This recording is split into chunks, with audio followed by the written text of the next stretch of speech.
All right. Oops, there we go. Ina alhamdulillah, wa salat wa salam ala wa rasulullah. I'd like to welcome everybody to another session of the human brain and how it responds to fasting during the month of Ramadan with Dr. McBride. Everyone's been waiting for this. Please pay attention. Remember, if you Oh, excuse me. Yes. Remember, after the lecture, if there's any questions, feel free to present them. And inshallah, I'm now going to turn things over to Dr. McBride, inshallah. Assalamu alaikum, everyone. Sister, I hope all stays well. Inshallah, what we'll do is we'll talk about the last two of the 5 subcortical units of the frontal cortex.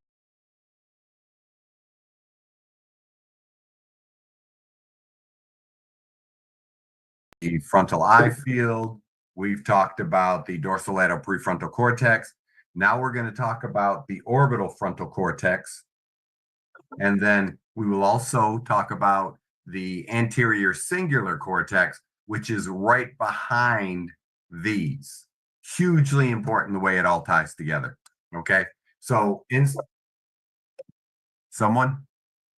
Okay. Inshallah, we'll get right into it then. I'd like to talk about the orbital frontal cortex, excuse me, that sits just in front of the dorsolateral prefrontal cortex. If you remember from the other day, from last week, we talked about the dorsolateral prefrontal cortex, and that helps with the executive decision making.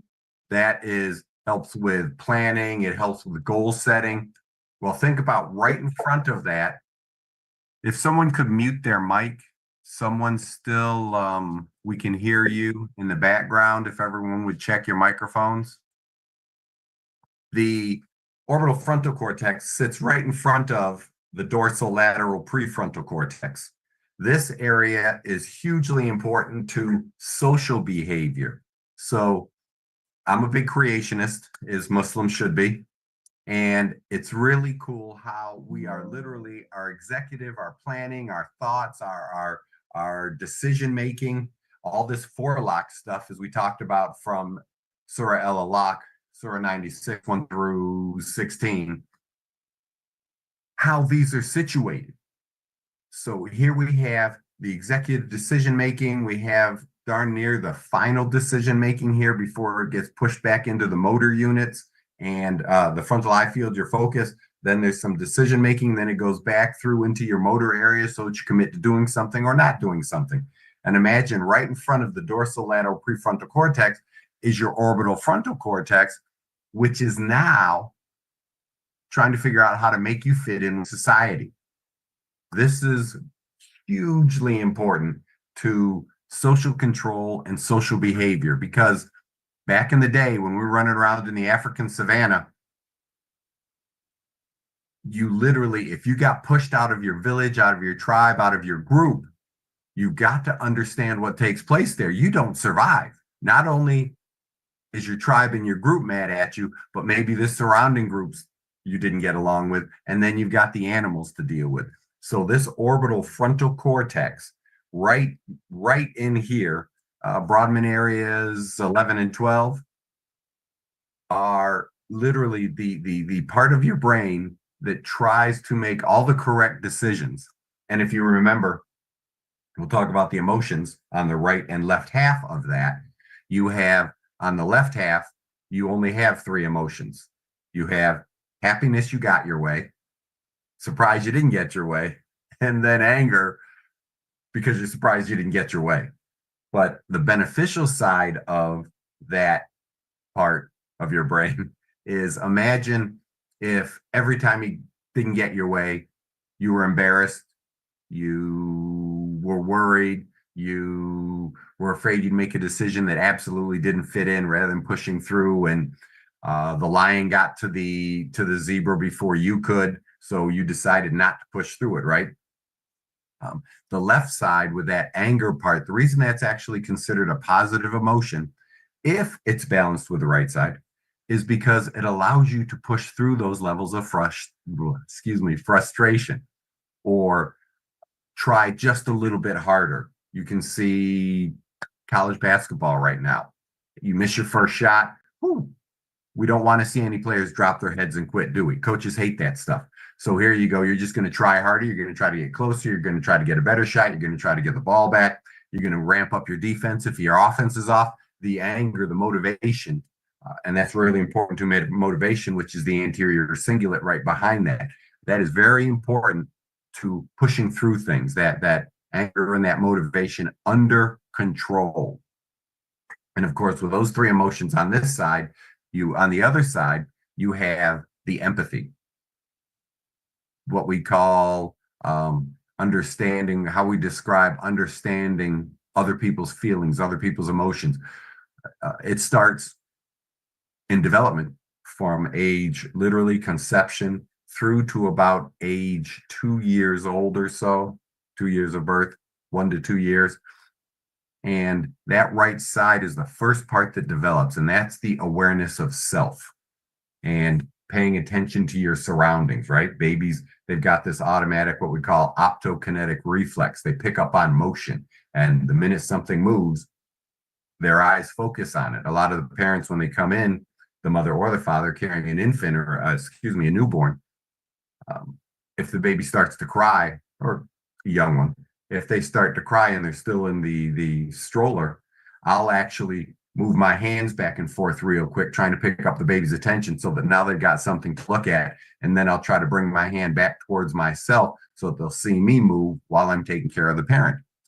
That optokinetic reflex is really cool. One of the early developmental and processes that allow us to learn and be aware of and figure out our environment. Even as a baby, they're trying to figure things out.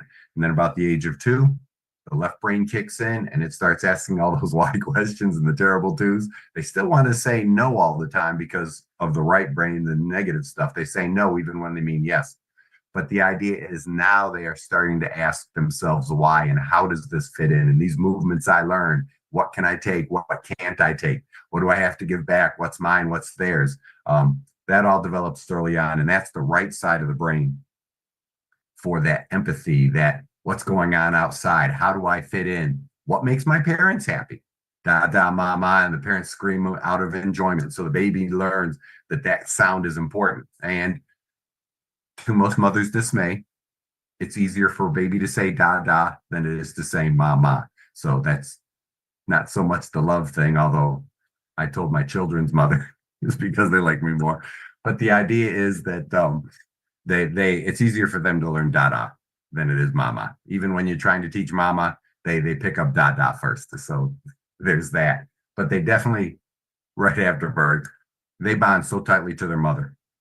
Some of the cells from the baby still circulate in the mother's blood because of that exchange they had. It's really the bonding that the mother and the child have from birth is so important to the child, and it helps that parental relationship from both the parents, but in particular early on from the mother. It really, though, they've got the same cells, keep each other healthier.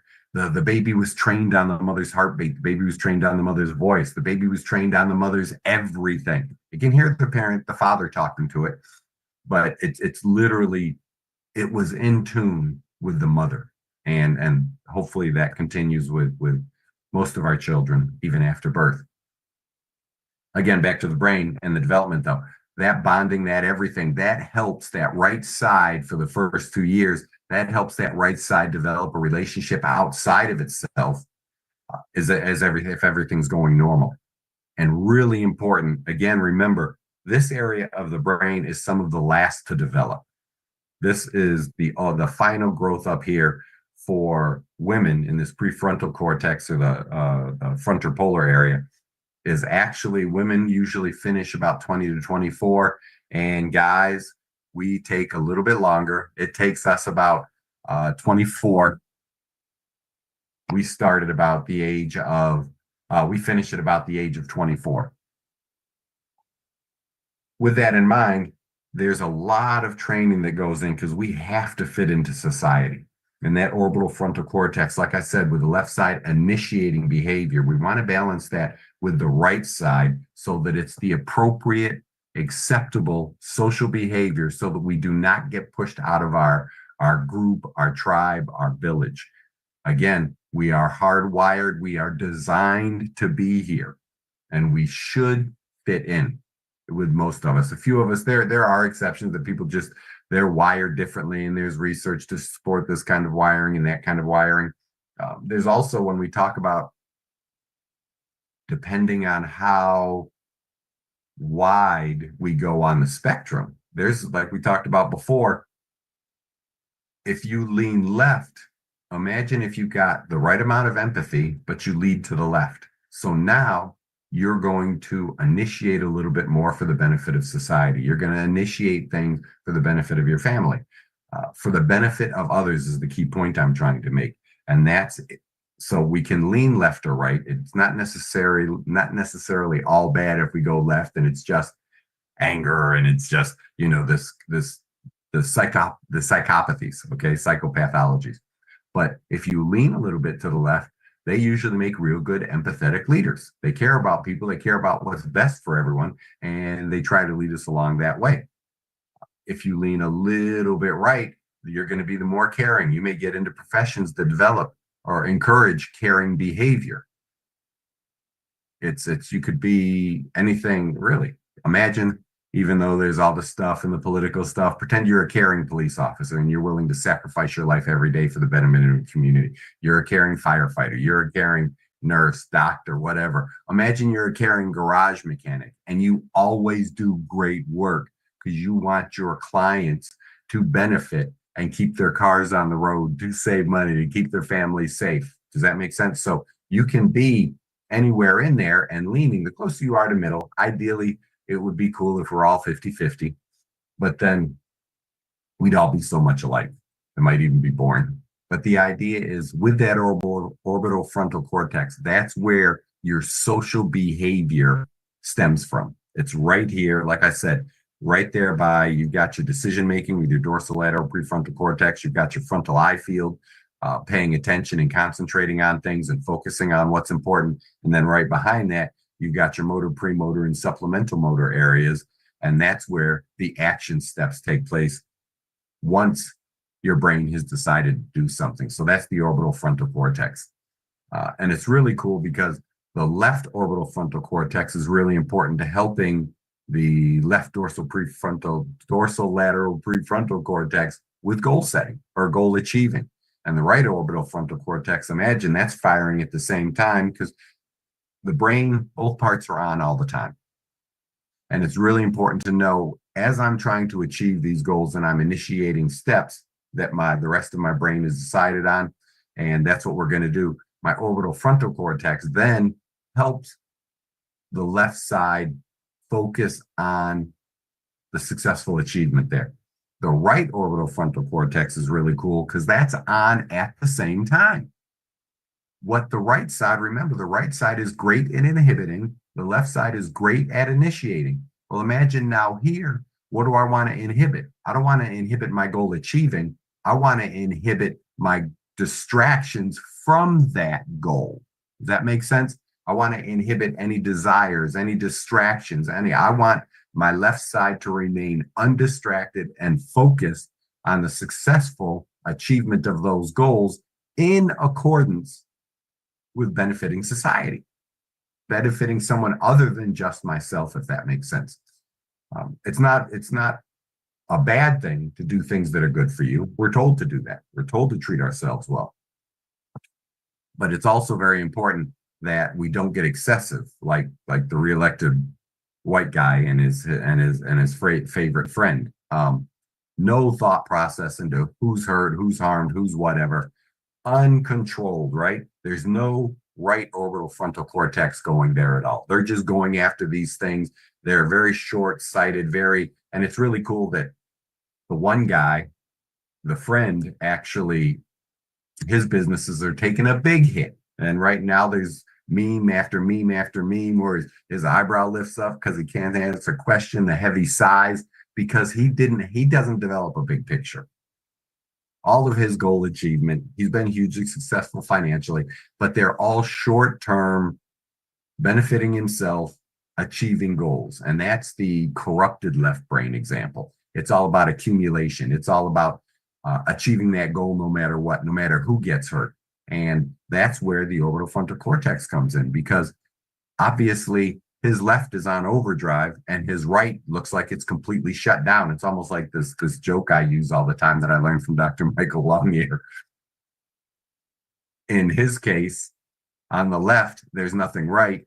And on the right, there's nothing left, right? Because he's all about achieving those goals and he doesn't care how he does it. There's no right brain in the guy's head at all. And if it is, it's probably asleep or only fills about this much of the skull. But that's the orbital frontal cortex. Now, the next one, the fifth one, is the anterior cingulate cortex. This is really cool. And the anterior cingulate cortex is some real good research. That is your motivation to do things. You could have great ideas. You could draw up a plan. But if you don't get started, if you're not motivated, if you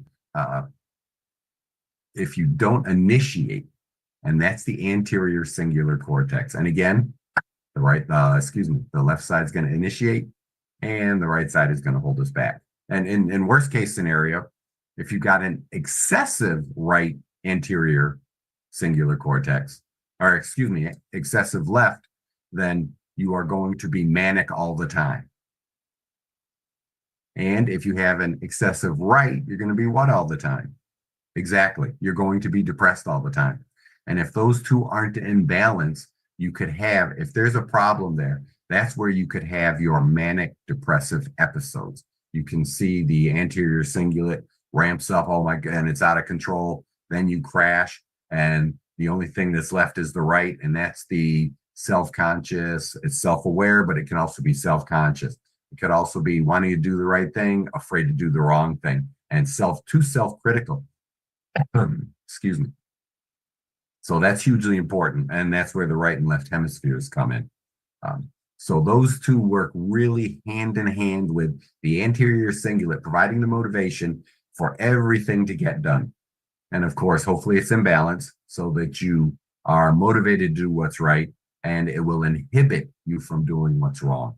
And that's how they go together. And that's, again, the orbital frontal cortex. You can always tell when, I'll give you an example of someone I was talking to in the office, and they surprised me because they were a reelected white guy supporter. And I was really surprised. And because they fit everything, and I knew the history, and it just didn't fit. I was totally surprised when they told me that. And the idea is I asked a couple questions, and I think I told this story before. I asked a question before we talk politics. Would you hire a convicted sexual offender to work in your business? A predator, right? And they said no. And I said, would you hire a convicted criminal that, to work in your business, that's convicted of fraud, convicted of stealing, and shows no remorse? No. My third question was, then why would you elect that person president? Now, I'm all for reform, but the key to that is a repentance thing. And there is none, is there? So that's the orbital frontal cortex. That's where your theoretical morality, right? How you fit in with society doesn't match your actual practicing morality. And again, most of these people, when they're asked in a hypothetical situation, what do you think of sexual predators, right? And they hate them. Oh my God. But then they elected a sexual predator, right? Look at the other guy, the guy that was into movies and producing and stuff. That guy got a retrial, and he was convicted of being just a grossly obese sexual predator. And again, how many people? That's that failing orbital frontal cortex. Nobody likes it, but we got to be fair. The fairness was in the first trial, right? The same thing with the reelected white guy. The guy was convicted of being a sexual predator, and here he is reelected in running our country. But again, that's the fault with not him, but with the people that supported him. This orbital frontal cortex. Most people don't like sexual predators, but yet this right side that's fitting into society didn't fit, and people became very singular, and they have their one key point, whatever they feel, And they let that override the moral side of their reasoning, and that's all orbital frontal cortex. Now, let me remind us all of why this frontal cortex area is so important. And it for me, so darn near everything, probably everything, goes right back to our religion, Islam. And again, with this chapter in particular, where we compare the best of society with some of the worst of society in this one chapter. And this is El-Alaq 96. Read, in the name of your Lord who has created all that exists. He has created man from a clot, a piece of thick coagulated blood. Read, and your Lord is most generous, who has taught the writing by the pen. He has taught man that which he knew not. Nay, verily, man does transgress in disbelief and evil deed, because he considers himself self-sufficient. Surely unto your Lord is the return. Have you, O Muhammad sallallahu alaihi wasallam, seen him, Abu Jahl, who prevents a slave, Muhammad sallallahu alaihi wasallam, when he prays? Tell me if he, Muhammad sallallahu alaihi wasallam, is on the guidance of Allah or enjoins piety. Tell me if he, Abu Jahl, denies the truth, this Quran, and turns away. Knows he not that Allah does see what he does? Nay, if he, Abu Jahl, ceases not, we will catch him by the forelock, a lying, sinning forelock. Then let him call upon his council of helpers, and we will call out the guards of hell to deal with him. Nay, O Muhammad sallallahu alaihi wasallam, do not obey him, Abu Jahl. Fall prostrate and draw near to Allah. With everything we talked about with the frontal cortex and the 5 subcortical regions, that chapter 96 hits me so differently than when I first came to Islam. It's just, when you talk about, like I said, the motor areas are considered frontal cortex. That's what we use to take us towards good and evil. Your frontal eye field is up here. We're supposed to lower our gaze during the month of Ramadan. We're supposed to read more Quran. What does the frontal eye field allow us to do? Focus and pay attention to what's important. The Quran. Learn from the Quran. You've got the dorsolateral prefrontal cortex, that executive decision making, that planning, that getting things done, that inhibiting and not doing bad deeds, and initiating and doing good deeds. Then we've got the orbital frontal cortex, which is right up in here, helping us to fit in society while we make our decisions and doing best for society. And then right behind all of that is the anterior cingulate cortex and posterior cingulate cortex. But you got this cingulate cortex. That's our motivation for getting things done. After we make all these decisions, that's where we carry our motivation, is the anterior, in particular, anterior cingulate cortex. That's covering all 5 areas. Does anyone have any questions at all? And if I talk too fast, I was really motivated. I love this part. And I'll apologize now. Does anyone have the typing part of everything? And while you think about that, let me remind you about what can help.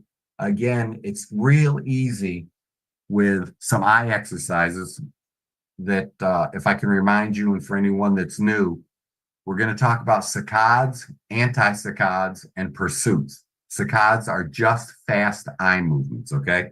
So if you remember, you can literally hold your hands up like this. That way we're in front of both of them.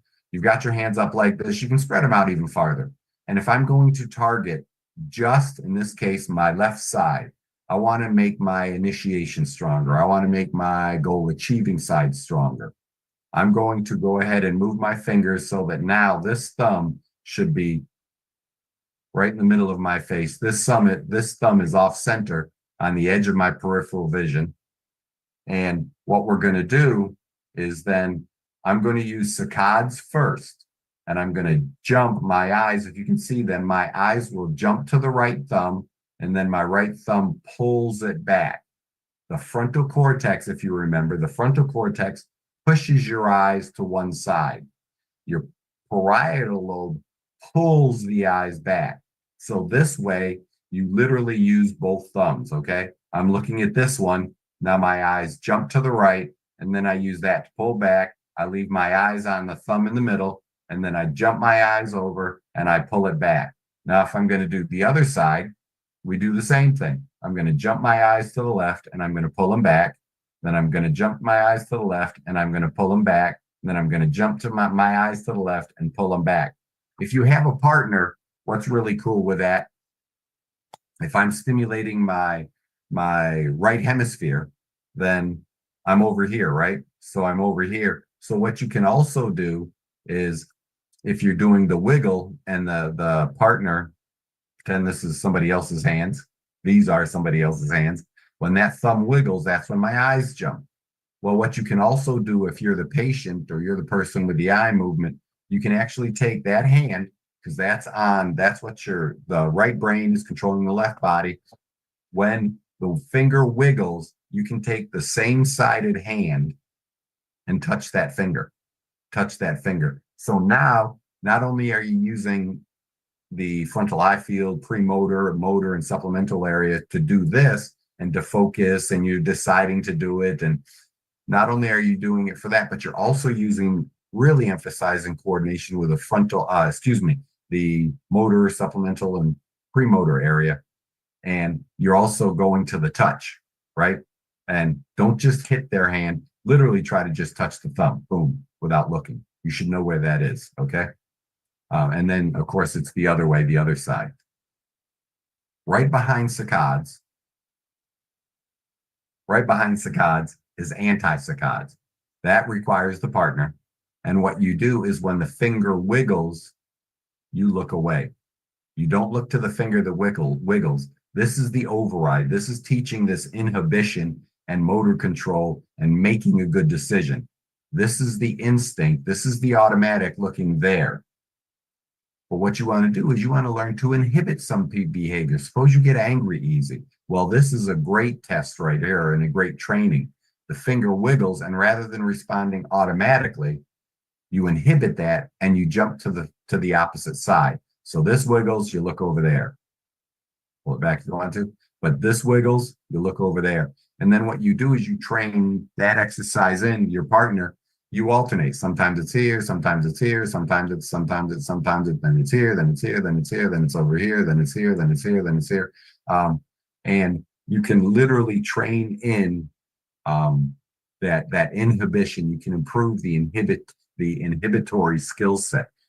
And the one I already demonstrated a little bit was the pursuits. What you're going to do, again, you got the two fingers, and here pretend what you do is the fingers are together, and then I'm going to close my eyes. There it is. And then I'm going to pull it over, close my eyes, move them over, pull it in. If I was just working on the parietal lobe, those are really great eye exercises. And I especially like the saccade with the pull. So it goes here, and then you pull it over.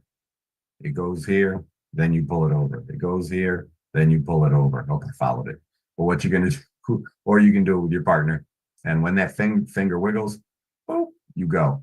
And then you follow it back. Finger wiggles, you go. Follow it back. Really phenomenal, simple eye exercises to improve the whole frontal cortex. Any questions about any of the topics we've had so far, all 5 of the frontal cortical fields?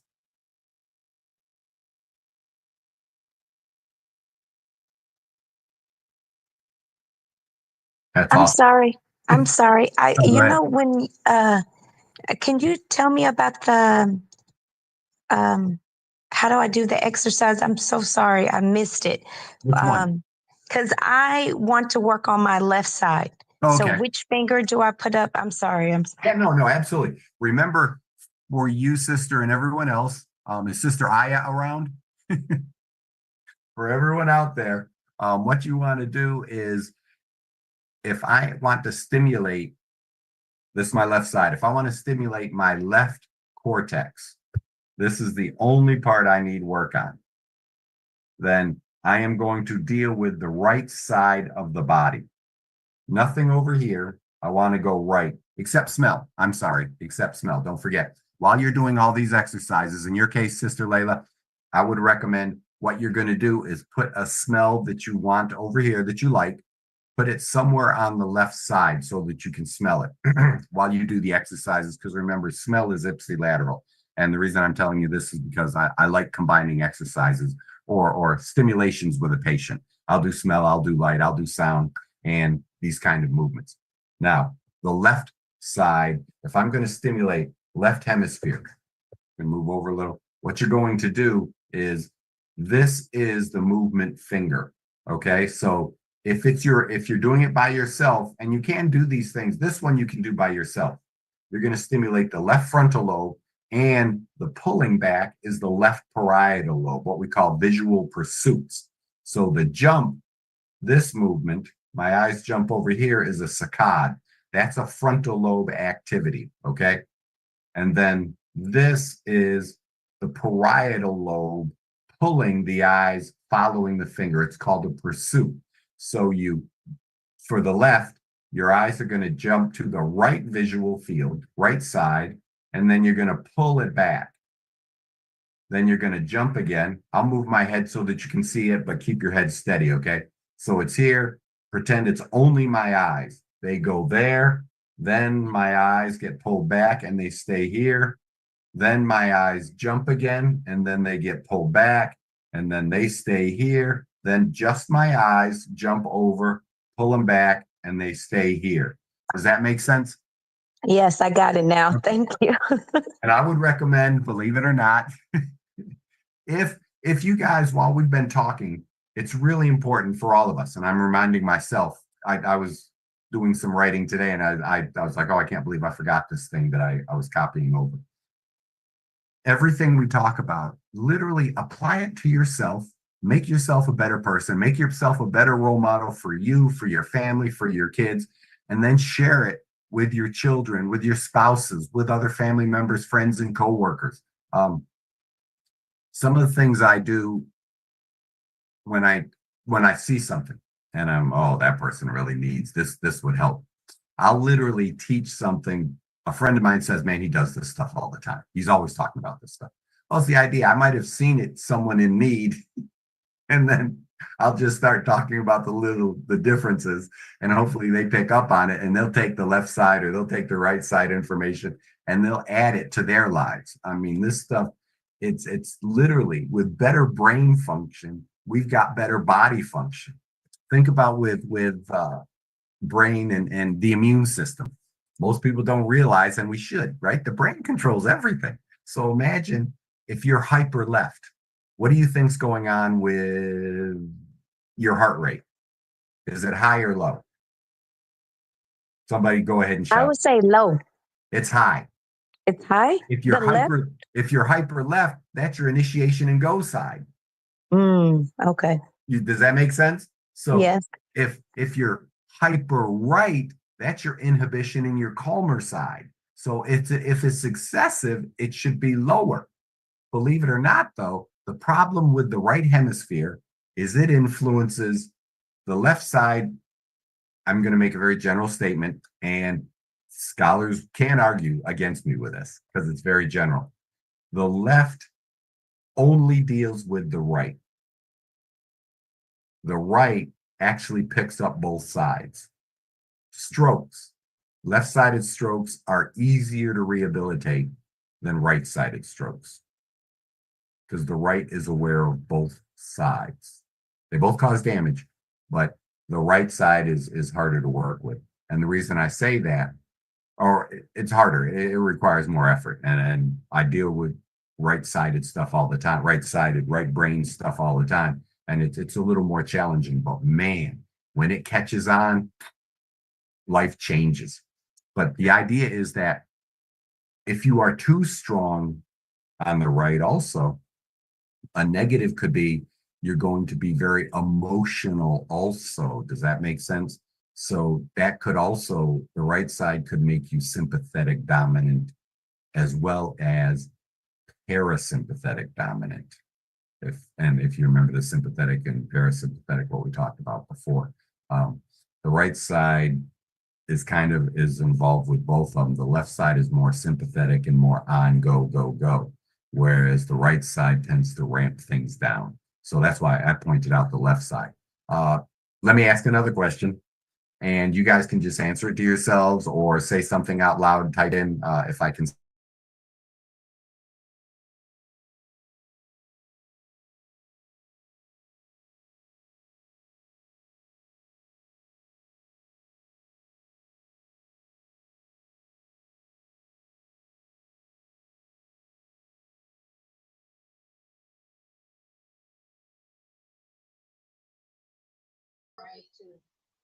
Yeah, exactly, both of them.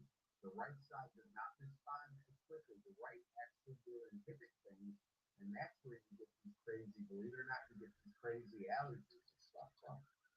The left side, we should respond as we talk about with kids.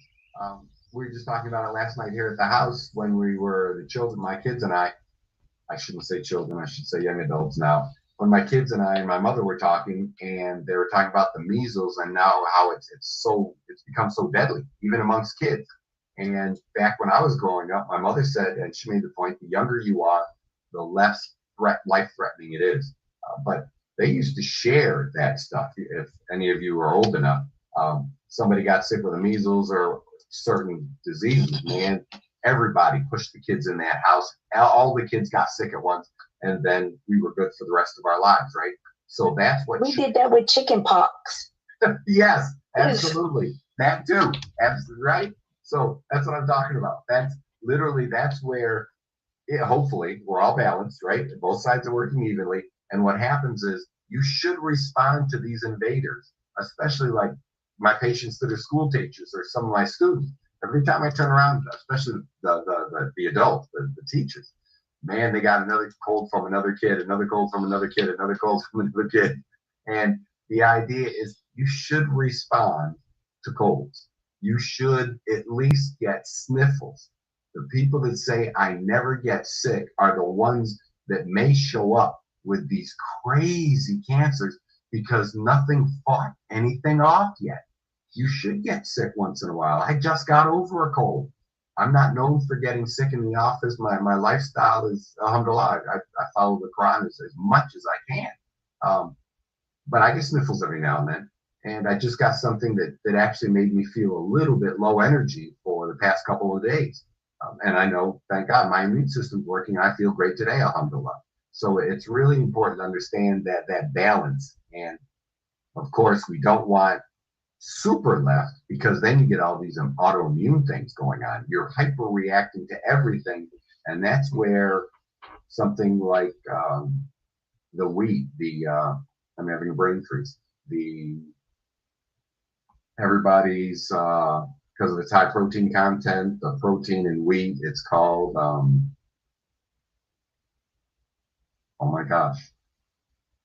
Anyway, some of the protein, when it breaks down, those particles actually break down to a DNA pattern that's similar to your cerebellar tissue, and they get, after eating bread, gluten's the word. How hard is that? Gluten's the word. They get there because they modified the wheat so that there'd be more gluten in it. They didn't realize that people would become gluten sensitive to it. And then so many people, their diets are so poor that their intestinal tract is constantly inflamed. And these big protein molecules are leaking into the body. The body overreacts to these protein molecules, right? The gluten molecules. And then they get all these weird mental disorders because it's also, believe it or not, gluten can look like, and it's called cellular mimicry, gluten can look like cerebellar tissue, and your body could autoimmune and attack itself. Clumsy, cloudy thinking after you eat bread, all that stuff. You're actually having an allergic response or an autoimmune response, and you're attacking yourself. And one of the things you have to do is get rid of all the horrible stuff, strengthen up your intestinal tract, get rid of the inflammation, get on an anti-inflammatory diet, and a couple of herbs I really like for Boswellia. That's the popular name is frankincense. I take that in tablet form. You can also smell it in, which works because you're actually breathing in. You can use real oils, Boswellia, and turmeric. I love turmeric as an anti-inflammatory. And I take those all the time to make sure everything's good with me. There's a question here from the internet. Sister Fatima says, you mentioned something about getting angry easily. Can you please explain the exercise to help with that? Mm-hmm. Yeah, let's go back to the vision exercise. What you're going to do is, it's called, what you want to do is, if you anger easily, let me pretend that I know it's only because of a left brain dominance, okay? Because as we talked about before, people that live in fear, I'll explain it and then I'll give you the exercise if you can be patient with me, please. The idea is some people get angry because they live in fear. That's the way they are. I used to, I was wired to be real anxious as a child. That's just the way I was. And I used to fight a lot. I mean, it's hard to believe, but yeah, I did. And it wasn't an anger issue. Everybody thought I had anger issues until I learned more about this stuff and later, and I grew up a little bit and finally developed my frontal polar area. But the idea was I used to fight a lot out of fear because I was always afraid of getting hurt. So I didn't inhibit, and because I was very strong on the right side, and I've helped train it out. The other anger, so that always looked like I had anger issues. People always thought I had anger issues, but it wasn't that. It was more of a right-sided fear base, believe it or not. So then the left side, the anger, if it's true anger though, that's not on the right side. The fear motivation could appear angry, but it's not. Anger is a left-sided emotion. So what you're going to do is, again, you want to strengthen the right side. So as I was telling Sister Layla about the smells, what you want to do is put a smell on your right side. And if it's sister, put it on your hijab over here. Just put it on the collar, the hijab, something. And try to use a real oil because they're better from a company that uses real oils, not the artificially made stuff. And what you're going to do is, if you want to strengthen your right side now, what you're going to do is you're going to hold your fingers, pretend this is dead center. And again, this is my right side, this is my left. This is dead center for vision. This is a simple one, easy to do anywhere. You're going to take your eyes, keep your head steady. Let me hold them out a little bit. Keep your head steady. Now my eyes jump left. That's the right frontal lobe. And remember, frontal lobe, we've got orbital frontal cortex. You've got the dorsolateral prefrontal cortex, the right anterior cingulate. They're all inhibiting. Okay, they're going to try to inhibit, say in this case, movements and distractions. But if you strengthen those, they'll help learn to inhibit emotions. The stronger this side is with a balance, the stronger this side is, the more inhibition you have. So to cut down on your anger, what you're going to do, you can do it by yourself. You jump there, then you use that to pull back. Now you're strengthening the right parietal lobe, and you got your frontal parietal area, and this is your motor area, and your sensory area is right behind that. This parietal lobe right here, 3, 2, and 1, Rodman numbers. That's your sensory area. So you're probably hypersensitive too. What you're going to do is now you're going to jump your eyes over, and they should be spread out more, but for the camera's sake, right like this. So you're looking here at the right thumb, and then eyes jump left as far as you can there, and then you use that finger to pull it back. The jump is the frontal lobe, the pull back is the parietal lobe. Now I'm going to show you this is what is going to take place. My eyes stay here, and I'll move my head. My eyes jump, and then they pull back. Only my eyes jump, and then my eyes pull back. Only my eyes jump, and then they pull back. There's 3 repetitions that I use to strengthen the right hemisphere of my brain. Then if you want to, you use a partner. And this is really cool. This is called anti-saccade. This is where if I'm looking straight at my training partner, I've got their thumbs are out here on either side. Now, when the finger wiggles, remember saccade, you jump to that side. So if this finger wiggles and you got a partner, they'll wiggle fingers randomly. Finger wiggles, your eyes jump as quick as you can. You stay there until they tell you to come back to center. The finger wiggles, you jump as quick as you can. Stay there until they tell you to come back to center. And then you do it randomly. there and back, there and back. When they tell you then there, back, and you do it, the partner would do it randomly. Does that make sense? That's your saccades, anti-saccade. Oh, I didn't do the anti-saccade. The anti-saccade is when your partner, you have to have a partner. They wiggle that finger. Now you trained it in to look at it when it moves. Now the anti-saccade is even more inhibition. Now you're not going to do what's instinctual and jump that way. You're going to jump against it. Okay, so this wiggles go that way, and I'll show you with head movement, even though it's no head, just eyes. So this one wiggles, boom. This one wiggles. Does that make sense? So anti-saccade double down on the inhibition, because not only are you waiting for the movement, don't anticipate, but you're also jumping against the movement, even though you want to look at movement. You're trained for survival to look at the movement real quick. That's why athletes with that fake movement and that jab, you're trained survival to pick up the movement, to strengthen the brain, avoid going to the movement and go away from it. Does that make sense? So those are the two things. If you want to ramp down, you want to increase your inhibition, ramp down your anger, it would be this one, where you are actually looking at this finger and going to that one and pulling it back, right? That's the ramping of the right. This one, anti-saccade, is strengthening inhibition globally. Yes, another question. Can you review the sense for to strengthen the right brain? I remember coffee was one. I remember, let me see if I can remember. Coffee was one. Licorice was one. Lemon. The bad sense, the dark sense, woodsy sense. Like, yeah, absolutely. What it is if you're going to stimulate, and I'll over-explain the answer, the idea is that right is survival, left is survival in a different way. Right is inhibition to survive, left is initiate. Let's go back to the hunter-gatherers. You had to go out and hunt, right? You smell something rotten, holy cow. Your right brain is on all the time. Your right brain is hyper alert. Oh my God, that smells awful. Let's not go over there. It's probably dead. And maybe there's a bunch of animals already eating it. And you don't want to eat dead flesh, right? You don't want to find something half-eaten. And it's just not healthy, not safe. So your right brain is very aware of what we would consider bad smells.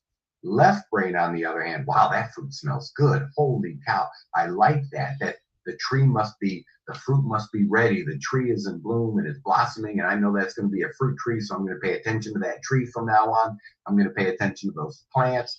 The good smells are a left brain initiating to it. Remember, the goal used to be just to survive, just to eat, just to survive. So that's going to be the good stuff is going to initiate for going that way. And the bad stuff is going to initiate inhibition and not go that way. So that's why it's bad smells for a right brain, good smells for a left brain stimulation. The right brain smells. The right brain smells are going to be coffee. Some people love that stuff. It's also burnt wood, black pepper, eucalyptus, fish oil, lime, mustard, onion. Some of you may love this stuff. That's fine. We're adults. We train things in and out. Lemon and pepper. Little kids usually don't like lemon and pepper, but adults usually do. So whatever you're comfortable with. The left brain is the good stuff. Apple smell, bananas, cherries, chocolate, grape, orange, pineapple, rose, strawberry, lavender, and again, lemon or pepper, depending on your preferences. So that's what I mean by all the fruits, good vegetables in the sense they don't really smell much, but the good stuff that you want to eat. And then on the other side, burnt wood, burned up fireplace. How many people really like sniffing pepper, right? Fish oil. So that's what we're talking about. So right brain, coffee, burnt wood, black pepper, eucalyptus, fish oil, lime, mustard, onion, lemon, and pepper maybe. Left brain, apple, banana, cherry, chocolate, grape, orange, pineapple, rose, strawberry, lavender, lemon, and pepper, depending on who you are. And remember, like I said, grape soda, orange soda, do they count as a fruit or not? Everyone should say no. Orange soda is not a fruit. Okay, I have a question for myself. If a person is lacking, they have a lot of sympathy for others, because this is what Mhm, I see as a daya. A lot of the Muslims here, we mhm. sympathize, but we don't empathize. How can you trigger empathy? You know, instead of all this Yeah, sympathy, which leads to pity. Sympathy is I leading to yeah, pity, when as yeah, Islam, we're taught to empathize, not sympathize.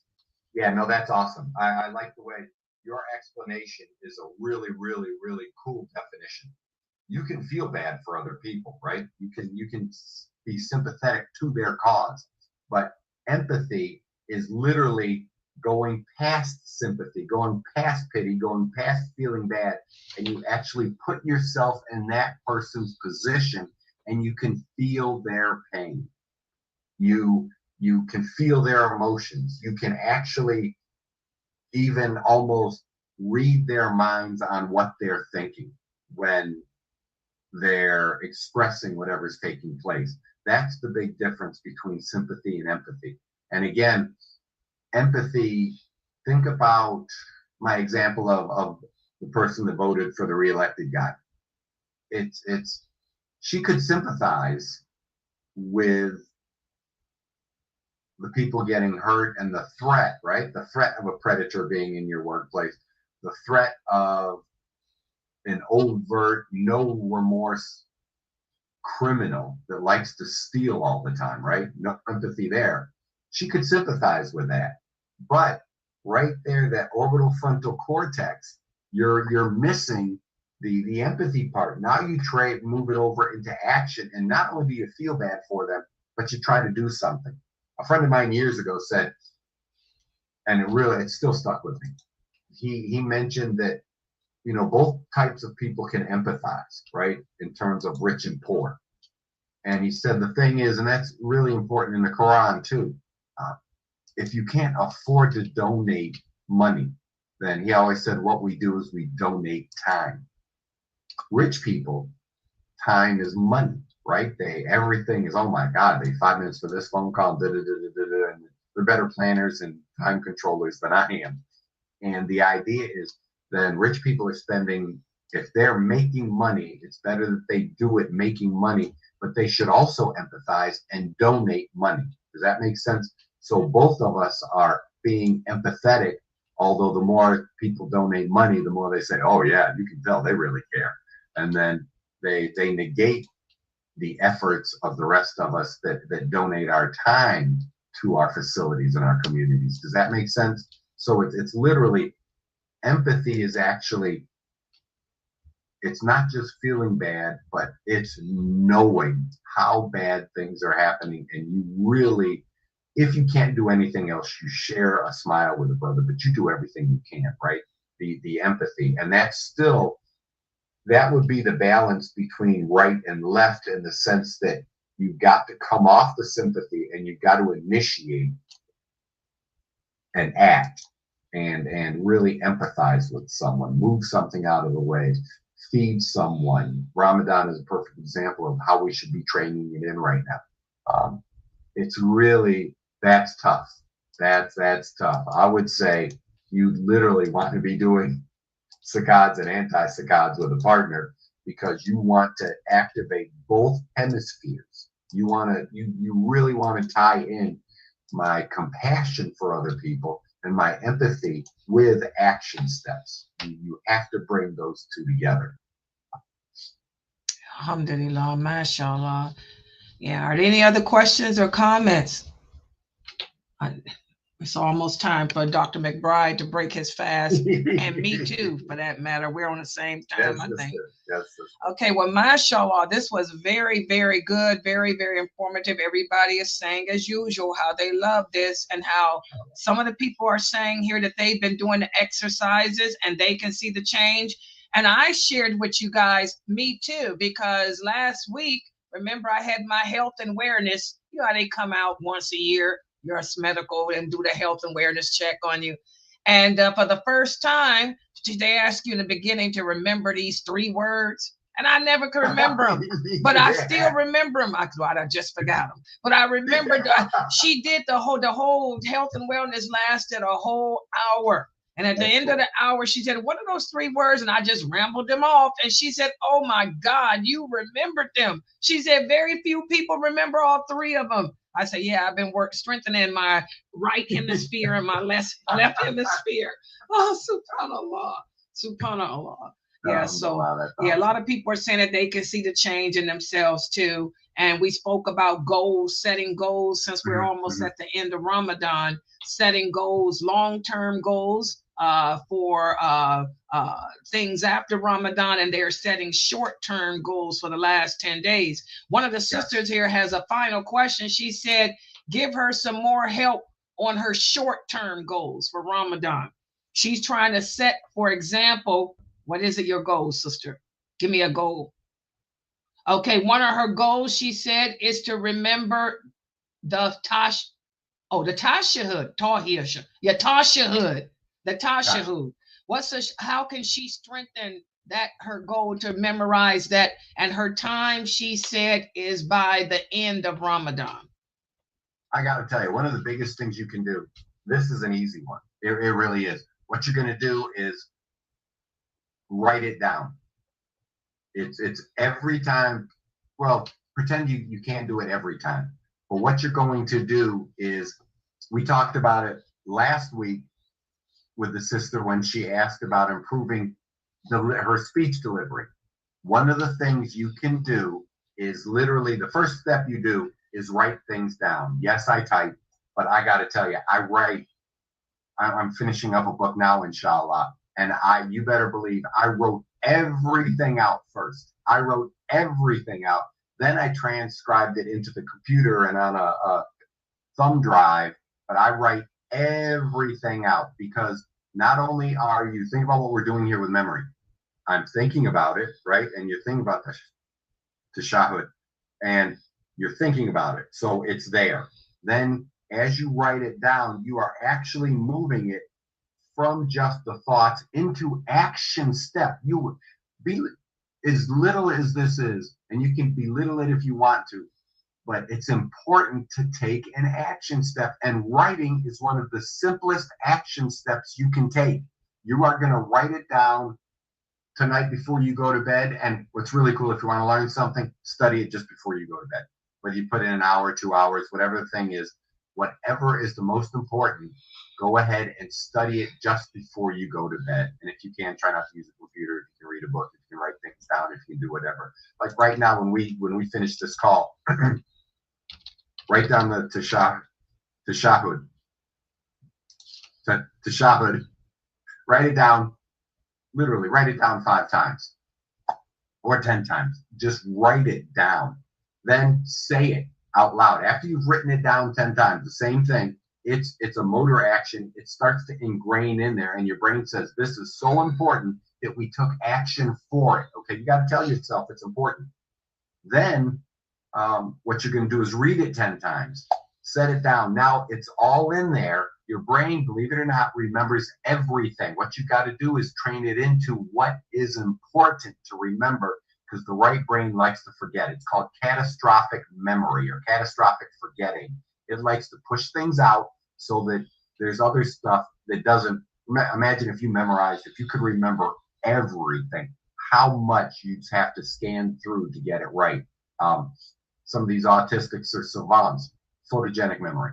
They remember everything they see, right? So what you're going to do is train those same mechanisms, write it out 5, 10 times, whatever you want to do. Then you're going to read it out loud those 5 or 10 times, read each one. Now you're hearing it. Okay, now you're hearing it.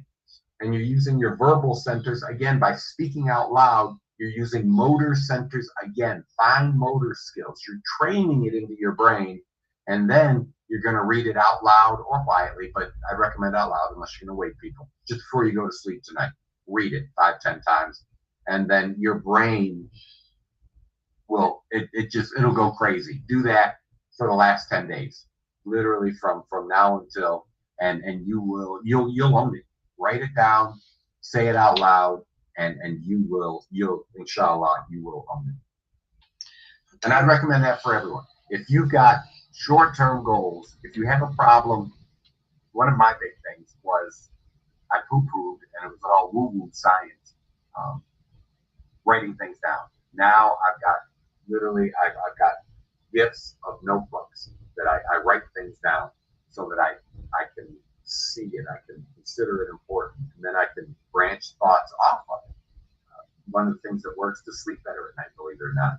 I sleep really well, alhamdulillah, but one of the things to sleep better at night, if your mind spins at night, clearing out your head, write some stuff down. Oh, I got to remember this. Don't lay awake after night trying to remember it. Oh, I'm going to forget. Write it down. Writing is really the Quran. I just read it to you, 3 different times in the verse in this chapter 96. It's awesome. Yeah. Alhamdulillah. Sorry, excuse me. Yeah, so I'd recommend, sister, if you want to own that, you really want to write it down and read it and memorize it. Okay, alhamdulillah. Well, guys, it's almost time for us to break fast. In fact, it's time for me to break fast now. So, inshallah, I want to thank Dr. McBride, Abdur Rahman, and also give salams out there to Dr. Ibrahim Jamali, who's also been listening from Saudi Arabia. He should be on his way home now, though. I think he's leaving on his way home soon. But subhanAllah, I want to thank everybody for listening. And let me remind everyone that the next class for tonight, it will be my class at 9:30 Eastern Standard Time. So make sure you guys are here for the 9:30 class. And we're going to log out for now so we can break fast. Subhanakallahumma wa bihamdika ashhadu an la ilaha illa anta astaghfiruka wa atubu ilayk.